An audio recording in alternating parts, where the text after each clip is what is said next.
So let me ask, are you hungry? This week on Future Forward, we explore the future of food. A lot of which is turning out to be quite delicious, and a lot of which is turning out to be a little bit scary. Then Reddit responds as users flee. And Facebook gets caught in a self-inflicted free speech wound. I'm Steve Rosenbaum. And I'm Gene DeRose. And let's launch. Or brunch, since it's Sunday. Let's brunch. Yeah, fair enough. So we're going to do the future of food last so that we have a bunch of time for it. And we'll get through the other two, which are interesting. But as always, before we jump into anything, we wanted to dive right into the segment that we love so much and talk about loving and hating. All right, I'll jump right into it. So this is a little bit of eat your own dog food. This week, while I was looking up and doing some research on the food special, I found some things on TED Talks, and it struck me that, man, I really love TED Talks. And it's really one of these things that it's been around for a while, may feel a little sleepy to some people, but they've done such an incredible job at making a very accessible video product, as well as taking something that exists in a different form in the real world in talks that are speeches, and not as many people have done such a great job or done it at all. So I commend TED on TED Talks. And you're a TED fellow, so I will only say this about TED Talks, and I raise this often among my video friends. If TED is the #1 producer of nonfiction web video in the world today, who's number 2? Like, given the fact that they've made such a fabulous kind of blueprint of how to make smart web video work, I just don't understand why there aren't 5 other great. And the answer is because it's hard. Do you know if there is who the number 2 would be? I would think like maybe the BBC or PBS or someone like that. But they're repurposing television. I mean, their business is primarily television and web is second. You could argue that what TED figured out, and I give Chris Anderson and the team a lot of credit for this, they figured out early on that web first was really an unserved need in the video space. And not shorter, faster, dumber, but, thoughtful, long. Anyway, so I'm a big fan, obviously, and have been going for a long time. All right, but now on to the hating. Yeah, I pinged you early in the week with my hate because the fires were burning. I hate poorly executed or non-existent time stamping on items on the internet, whether it's something that comes out of your search or you're looking up a bunch of things on a website or something that you happen to be on. There's nothing more infuriating than not seeing when it came from. And it's especially true when you're doing kind of meaningful utility kind of research. When you want to go find out about some technology bug or some news or something, and you don't see them in order. My eyes are bleeding over from going to Google and switching the default to within the last year to make sure I get the things that are most recent when I search. And here's what pisses me off the most is I think a lot of companies and publishers are being intentional or ignoring the idea of doing it because they don't want their content to be old. They don't want their content to suddenly not be discoverable anymore. And I hate it. But hold on a second. I get why publishers are playing that scammy game, but for Google to switch to default to most recent first would be a trivial change. No. And I'm not saying that they should necessarily do. I absolutely. So I literally 10 times a day for every search on Google, the first thing I do is go down to tools and then blah, blah over and then set to most recent. It's a complete pain in the ass. And there's no reason why that couldn't be a user controllable default. Yeah, and if you want to get OCD about it, honestly, their choices are like, last hour, last 24 hours, last day, last week, 1 year, custom. I'd like to see, 3 months ago, 6 months ago, whatever. But regardless, if it's in their algorithm already a little bit, great. I'm not blaming them as much, but I do think their tools could be easier. I have lots of complaints about where Google is today in terms of searches because they're not as accurate anymore because they're trying to drive their advertising. But that's a separate hate. We'll save that hate for another day. So let's jump right in and talk about. So I've had this thing I've noticed lately, which is I don't know when it happened, but chat has become the default mechanism for conversations that are relevant and important. Friends of mine, increasingly things are text, and then there's, and there's Slack, and there's, Google Messenger, or Facebook Messenger, but Skype, anything that etc. Skype, right? Well, Skype not as much right now, but for me, but things that take 2 beats longer, discussion boards, email, things where there's a send, wait, receive, read, respond, as opposed to my son mentioned to me a couple of weeks ago that he had gotten involved in a couple of very interesting conversations on a server called Discord, which we had actually played with using Discord as the back end for this podcast at one point, and then lo and behold, there starts to be some buzz that Reddit is seeing meaningful people leaving their communities because they want real-time chat. And they're going either to Twitch or to Discord. And this came up, I saw this a couple of times early in the week. By the end of the week, Reddit had announced they were adding chat rooms to their subreddits. Now, I assume that Reddit, which doesn't make many changes quickly, had to have seen really significant kind of departures in order to move that fast on an, this has not been a 9-month-long engineering project. They added it in a way that's actually kind of interesting. Yeah. It's if you run a subreddit, the moderators have to turn on the chat rooms and agree to essentially pay attention to them. Yeah, and that makes sense because the history of chat is that you either have to go through insane hoops to make sure things are moderated, or you have to use the community and the famed sysops of old. And .com1 and in particular AOL was dominated in many ways, fueled by chat. Chat has kind of gone diffuse, and it was inevitable that it was going to come back.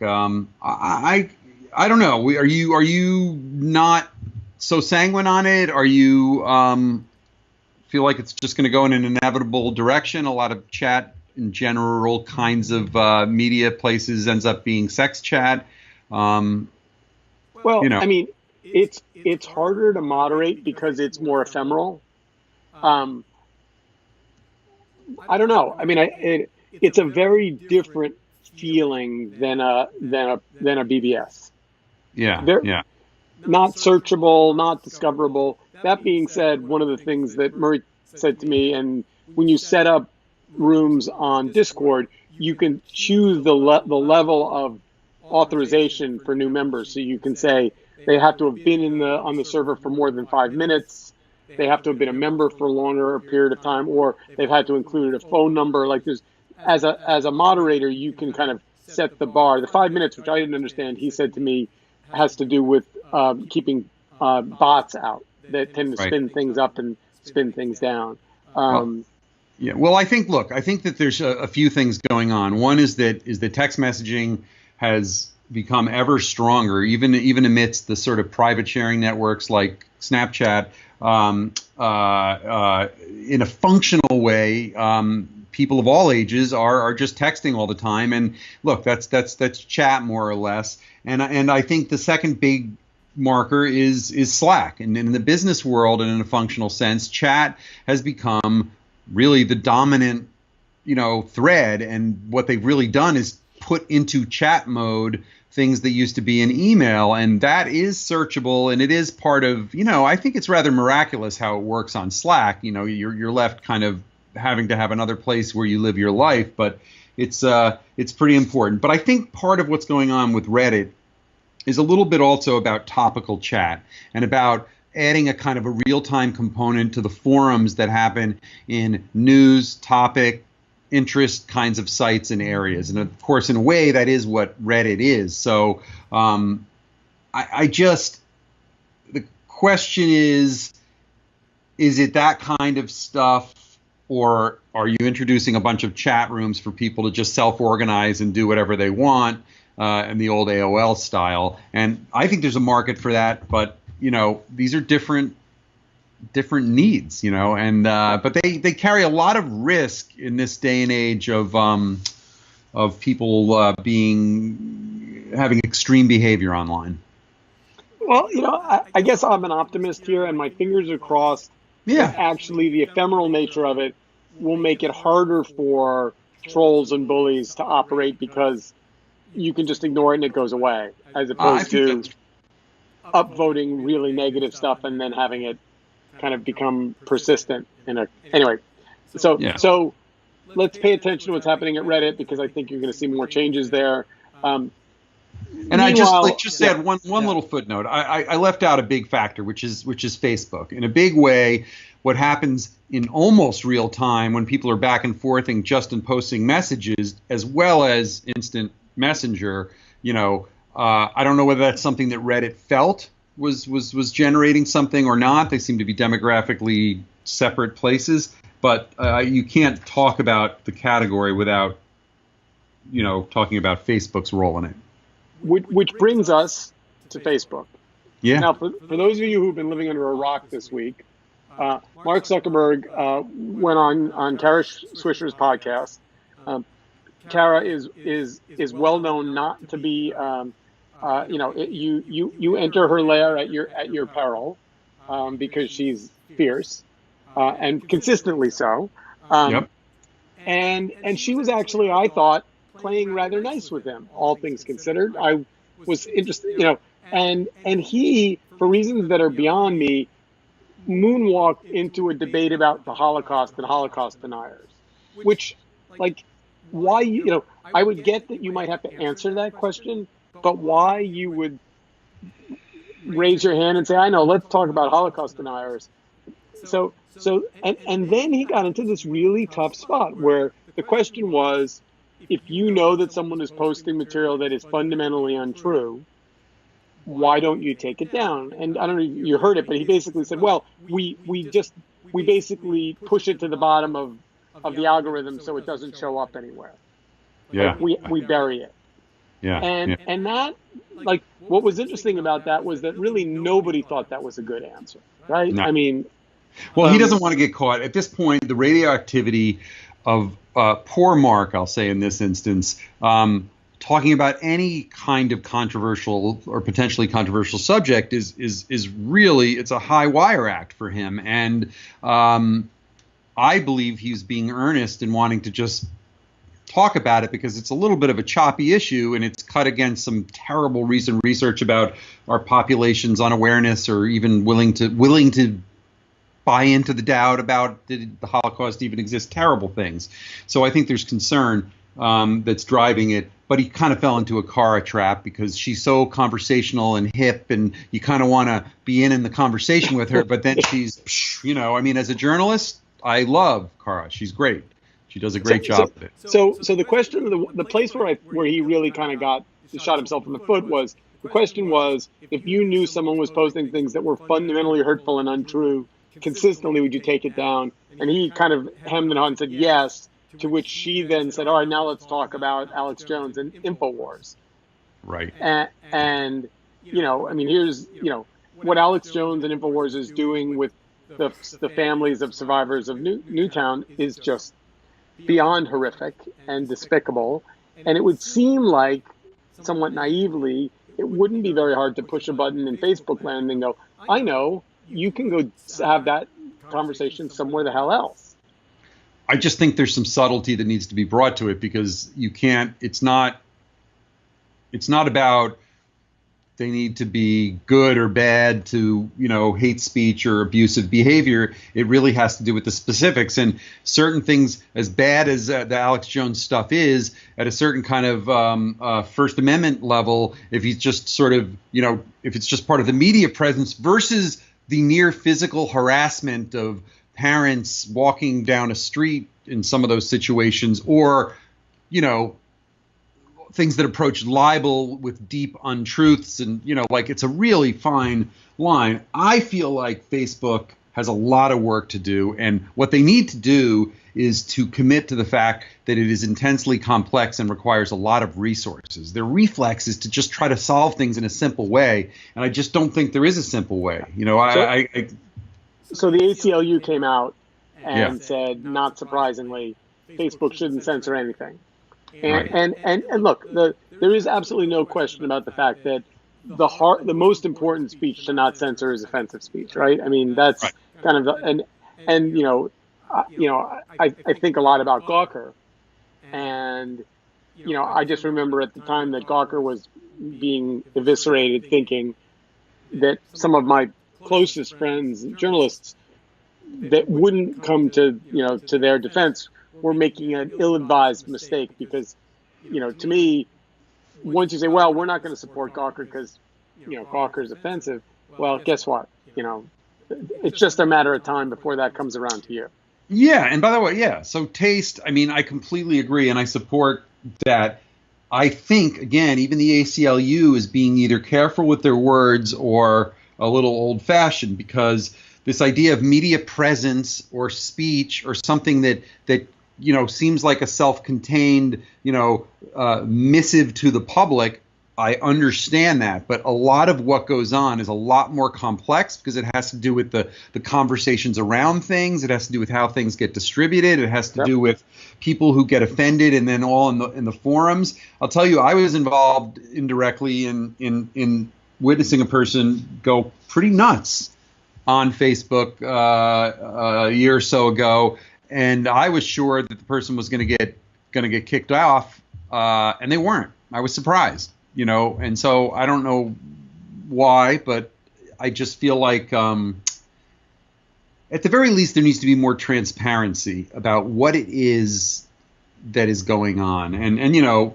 Alex Jones, the other side of the media needs to call attention to what a douchebag liar he is. Liar, right? And so this is truth in media. All right. So now let's get to the fun conversation. Fun, if not complicated. Let's talk about future food. So Yes. where do you want to start? Well, I guess I would want to just frame it a little bit, because I think there's I think some of the links and some of the focus and the reason why we decided to go here had to do with actually food itself. Technology is changing the actual food, and this is incredible and powerful stuff, and it fits within our scope of focusing on technology.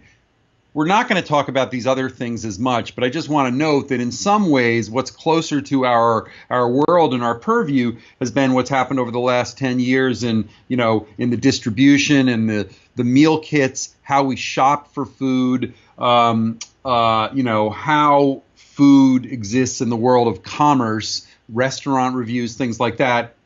And then this third category, in addition to the technology of food and how we eat, which I would say kind of the place food has in our lives, where we are with, global hunger issues and fitness and do we, are we eating healthily? Are we managing things, all this other kind of stuff, the haves and the have-nots, which is a big issue, eating organic in the U.S. So there's a lot of technology that powers through that stuff. But I really think it's a wide space, but it's amazing how food itself is changing really fast. You have some great articles that we sourced for this week. So have you ever eaten crickets or mealworms? Which one? Crickets or mealworms? No. Oh, yes, I have. I ate some mealworms as part of an art installation dinner several years ago. That's a longer story, which I will not tell right now. But disgusting, delicious. I was able to suspend my my kind of disgust about them. Your gag reflex. My gag reflex, for sure. And so these are, I mean, my wife thinks my eating soft shell crabs is far more mortifying and disgusting than anything else we could think of. So I think some of that's perspective. So there was a conference that just wrapped up this week, the IFT, and they were serving cricket burgers, and crunchy for sure. I mean, I guess maybe the thing I don't understand in terms of future of food is, you know, if you go other places in the world, people eat all kinds of things that we don't eat here, uh, right? I mean, I'm trying to remember now where someone told me they eat guinea pigs. Yeah, yeah. I don't Ecuador, know. maybe? No, I don't know. Uh, um, you know, it, when you look down the road, like, does the idea of simply new protein sources at the bug level seem to you like an inevitability? Yeah, I mean, the part to me that's sort of I can file away is the sort of non-technology part of that, except for how technology brings us closer together and makes this stuff accessible. You know, stuff that already exists that has value that other people in the world eat. That's just a progression that's just going to happen as globalization moves forward and we struggle to make sure that we can feed people. I'm more interested in one, what's being done with CRISPR and other technologies to synthesize and create, pretend versions of something we shouldn't be eating, like meat, or completely synthesize things like this great Wired article everyone should read about CRISPR that focuses on tomatoes. And then the second part of that is how technology or how the future of food is going to be affected by our making better use of waste, right? One of the articles is about really incredible ways of not,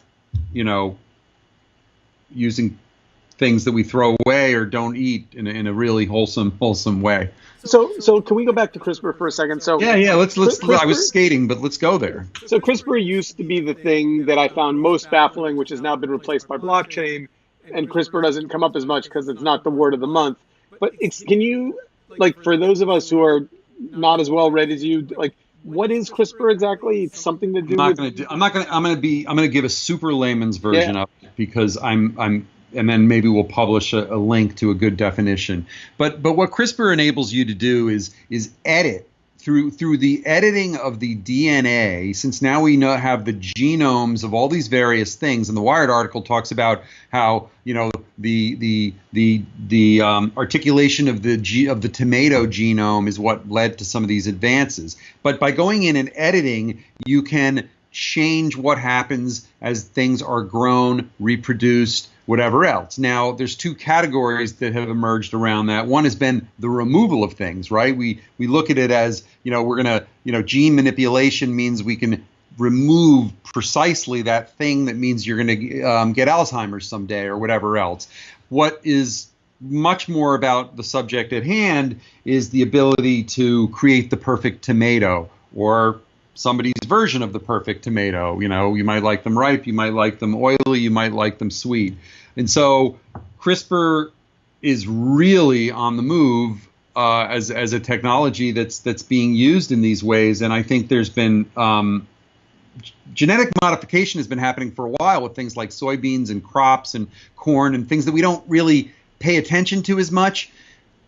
We should talk for a few minutes about the moral issues, or whether there are moral issues around things of CRISPR, artificial food. Well, Do we care?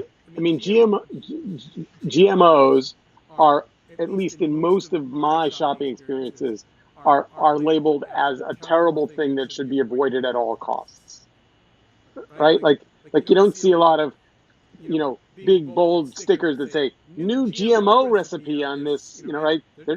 GMO, Well, right? I think that's the stage we're at right now, where it almost is on the heels of pesticides and other kinds of things that that involved the growing and the planting and the keeping safe and what they were sprayed with and everything else, versus this inside out, which I think you're onto something, which is there's going to be a marketing story that's going to have to be told. But I have a feeling the price and the performance is going to make this somewhat undeniable. And it's going to be a question of whether crazy bad things happen that are akin to a Tesla auto driving, causing somebody to die. Are there things that are going to happen through this that lead to weird things if we ingest this stuff? And is it morally okay or not? What's the slippery slope between that and our own human embryos?